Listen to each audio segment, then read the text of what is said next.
እንግዲህ እንደ አማራ ህብረተሰብ ጤና ኢንስቲትዩት በዋነኛነት በህብረተሰቡ ላይ ያሉ የጤና አደጋዎችን በዋነኛነት ይዞ እየሰራ ነው ያለው። ከሚሰራቸው የጤና ህብረተሰቡ ላይ ከሚደርሱ ችግሮች መካከል አንዱ የጾታዊ ጥቃትን መከላከሉ ላይና ሕክምናውን ለተጎዱ ሰዎች ሕክምናውን አገልግሎትን የመስጠት ስራ ላይ በዋነኛነት እየሰራ ነው ያለ። ይህንን ስራ ሲሰራ ምንድነው የሚያደርገው?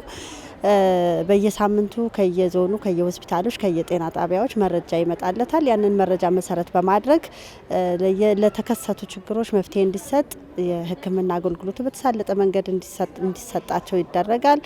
የጤና ባለሙያዎችን የሙያ ብቃታቸውን ወይም እነዚህ ተጠቂዎችን ለማገዝ ህክምናውን ለመስጠት የሚያስችሉ ስራዎችን ይሰራል። ከዛ በተረፈ ደግሞ እነዚህ ተጎድተው የመጡ ሰዎችን ደግሞ የማከም አስፈላጊውን ትሪትመንት የመስጠትና እስከ ህግ አካላትም የማድረስ ስራዎችን እየሰራ ያለ ተቋም ነው።